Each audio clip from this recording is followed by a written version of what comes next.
Assalamualaikum warahmatullahi wabarakatuh. Selamat datang di kelas Psikologi Lintas Budaya. Hari ini kita masuk pada pertemuan kelima ya. Untuk topik hari ini, konformitas dan nilai dalam konteks sosial. Apa yang akan kita pelajari? Pertama, tentang konteks sosial, memahami perilaku dalam konteks sosial. Yang kedua, konformitas, memahami konformitas, perilaku konformitas, dan contohnya. Yang ketiga adalah memahami value beserta contohnya, dan yang terakhir adalah tambahan pengumuman. Oke, konteks sosial. Coba Anda perhatikan gambar di samping ini. Ini adalah gambar apa? Para supporter bola. Ya, mereka semuanya mengangkat tangan. Ya, kecuali yang ini ya. Ini tidak mengangkat tangan ini. Semuanya mengangkat tangan. Pertanyaannya adalah kenapa seseorang itu ikut-ikutan? Yang satu mengangkat tangan, yang lainnya mengangkat tangan juga. Atau contoh yang lain adalah mengapa seseorang itu taat dalam aturan. Contohnya misalkan apa? Menggunakan helm, ya kan? Menggunakan helm, maka penumpang yang satunya juga menggunakan helm, ya. Atau contohnya ini, semuanya menggunakan seragam yang sama, taat aturan. Mengapa sih kok mereka bisa ikut-ikutan seperti itu? Yang jelas karena adanya konsekuensi ya atas ketidaktaatan. Misalkan kalau tidak menggunakan seragam, tidak menggunakan aturan, bisa jadi nanti akan didiskors oleh sekolah, bisa dipecat dari pekerjaannya, atau bahkan mungkin bisa ditahan. Terbiasa dengan tugas tertentu, misalkan Pak Gubernur, Pak Polisi sudah terbiasa dengan tugasnya itu, maka ya mereka harus ikutan aturan ya. Kemudian ingin terlihat sopan atau baik, mungkin karena pejabat ya, ingin terlihat sopan atau baik. Yang terakhir adalah karena terjebak dalam situasi dan kondisi tertentu, maka orang itu harus mengikuti mayoritas, perilaku mayoritas dalam konteks sosial. Ada 3 hal ya sebenarnya yang bisa berpengaruh pada perilaku sosial itu, yaitu norma, peran, dan budaya. Norma itu apa? Norma adalah representasi kolektif dari perilaku kelompok yang dapat diterima serta menjadi persepsi individu atas perilaku kelompok tersebut. Jadi norma ini boleh dikatakan sebagai produk dari budaya, gitu ya, atau produk dari masyarakat, dari kelompok.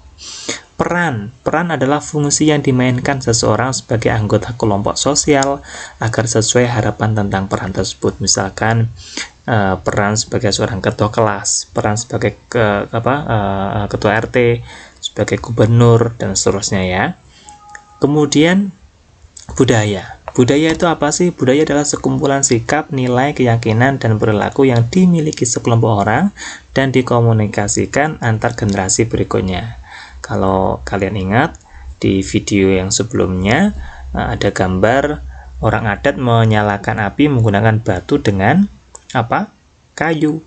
Maka kebudayaan itu ya, kebiasaan itu akan diikuti. Sikap itu ya akan diikuti, perilaku itu akan diikuti oleh generasi selanjutnya. Yang kedua, kita akan mencoba memahami tentang konformitas beserta contohnya ya. Oke. Coba Anda perhatikan video ini terlebih dahulu. But an experiment is not a public opinion poll. It examines behavior under the pressure of social forces, as the experiment of Solomon Asch reveals. The experiment you'll be taking part in today involves the perception of lengths of lines. As you can see here, I have a number of cards, and on each card there are several lines. Your task is a very simple one. You're to look at the line on the left and determine which of the 3 lines on the right is equal to it in length. All right, we'll proceed in this order. You'll give your answer. Only one of the people in the group is a real subject, the 5th person with the white t-shirt. The others are confederates of the experimenter and have been told to give wrong answers on some of the trials. The experiment begins uneventfully as subjects give their judgments. 2, 2, 2, 2, 2, 3, 3, 3, 3. But on the 3rd trial, something happens. 2, 2, 2, 2, 2. The subject denies the evidence of his own eyes and yields to group influence. 1. Ash found subjects went along with the group on 37% of the critical trials. But he found through interviews that they went along with the group for different reasons. 1. 1. They must be right. There are 4 of them and 1 of me. 1. This subject's yielding is based on a distortion of his judgment. He genuinely believes that the group is correct. 1. 1. 1. 2. 1. 2. 2. 2. I know they're wrong, but why should I make waves? 2. In this case, the subject knows he is right, but goes along to avoid the discomfort of disagreeing with the group. Here, the distortion is at the level of his response. 2. 2. 2. 2. In the previous experiment, the naive subject stood alone against the group. In this variation, Ash gave the naive subject a partner. Here, Oke. Tadi adalah video eksperimen tentang konformitas ya. Jadi kira-kira konformitas itu apa? Konformitas itu adalah proses menyesuaikan diri yang dilakukan oleh individu terhadap norma-norma kelompok, atau proses penyesuaian terhadap kelompok sosial karena ada tuntutan dari dalam kelompok tersebut meskipun tuntutan tersebut tidak terbuka. Dalam gambar tadi ada kelompok kan yang dia ditanya mana yang paling sesuai dengan gambar, nomor 1, 2, apa 3, 1, 1, 1 semuanya bilang 1, 2, 2, 2 bilang 2. Padahal ada yang tadi yang kelompok satu orang yang dia menjadi eksperimennya itu dia ragu sebenarnya, tapi dia mengikuti tekanan atau tuntutan kelompok. Oh, yang lainnya kok bilang 1 atau 2, maka saya juga harus bilang 2, begitu ya. Nah, jadi konformitas ini terjadi jika individu mengadopsi sikap atau perilaku orang lain karena merasa didesak, baik nyata maupun bayangan. Gitu ya, paham ya? Jadi konformitas itu memang terjadi dalam konteks sosial. Contoh yang lain adalah misalkan, Anda perhatikan, ini adalah contoh para taksi yang mereka berbaris ya. Kenapa mereka berbaris rapi? Ya. Dan ini lampu merah, lampu hijau, udah hijau mereka jalan. Ya karena memang ada desakan dari kelompok ini bahwa harus mengikuti aturan ini, gitu ya, harus mengikuti, ya harus menyesuaikan diri, gitu kan. Nah, selanjutnya ada 2 aspek konformitas itu ya. Pertama adalah normatif. Normatif itu apa? Didasarkan pada keinginan individu untuk disukai atau diterima atau memenuhi harapan orang lain. Oke. Kemudian yang kedua adalah informatif. Informatif itu berarti didasarkan pada keinginan individu untuk menjadi benar, memiliki persepsi yang tepat mengenai dunia sosial. Ya, Anda perhatikan dalam contoh eksperimen tadi kan, mereka sama-sama saling support ya. Sebenarnya kan mereka mungkin ingin disukai juga, ingin diterima oleh kelompoknya, ingin memenuhi harapan orang lain, gitu ya. Atau mungkin jawabannya memang benar gitu ya, ingin menjadi benar gitu ya, memiliki persepsi yang tepat. Nah, selanjutnya ya, kita akan membahas tentang value beserta contohnya. Oke, value itu apa? Menurut Berry ya, dalam bukunya tahun 2002, nilai yaitu sebuah konsepsi yang dipegang oleh individu atau diyakini oleh sekelompok grup yang menginginkannya. Jadi memang menjadi pegangan gitu ya. Menurut Hofstede ya, nilai merupakan kecenderungan umum untuk memilih keadaan tertentu daripada yang lain. Jadi di sini kita bisa memahami sebenarnya nilai itu apa sih sebenarnya? Nilai itu ya sebenarnya adalah suatu keyakinan berkaitan dengan cara bertingkah laku yang terjadi pada suatu spesifik ya, pada situasi yang sangat detail gitu ya, yang menjadi pedoman prinsip dalam hidup seseorang atau entitas sosial. Ya, jadi keyakinanmu itu seperti apa? Pedomanmu itu seperti apa? Apa value yang memang kamu miliki? Nah, menurut Schwartz ya tahun 1992, ada 10 ya model lingkar manusia atau nilai manusia itu ada 10, jumlahnya ada 10, yang mana ini merupakan ciri individu ya atau masyarakat ya yang relatif stabil. Ini juga merupakan ciri-ciri kepribadian mereka gitu ya, sebagai karakteristik budaya setempat. Nah, 10 ini diantaranya ada self direction ya, self direction, kemudian ada conformity, tradition ya, pokoknya ini ya yang ditebal, yang dicetak tebal ini. Ada achievement, power, security, hedonism, stimulation, dan seterusnya.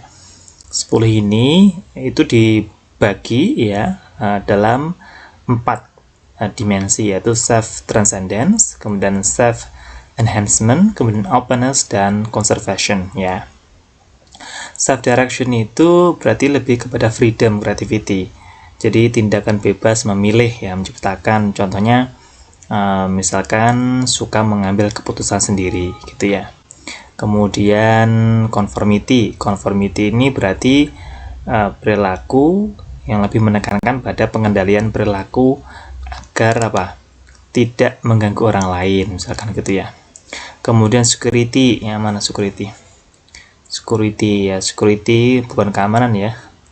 Maksudnya ya benar, security itu lebih ke mengutamakan keamanan gitu ya. Kemudian tradition ini humble.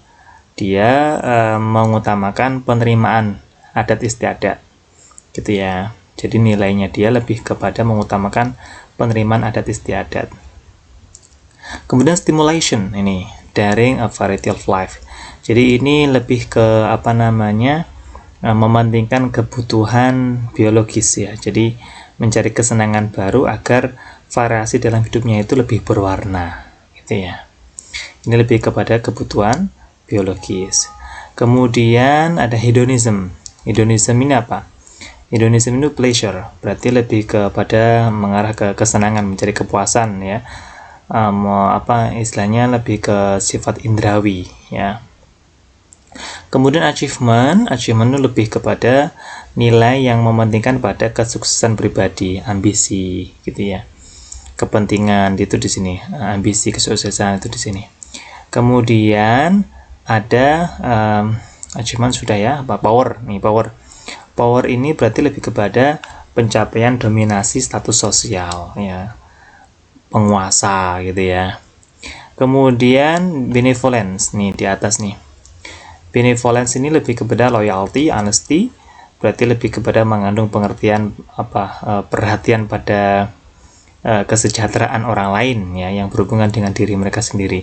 Jadi contohnya suka menolong, bersahabat gitu ya, loyal, mereka jujur gitu ya.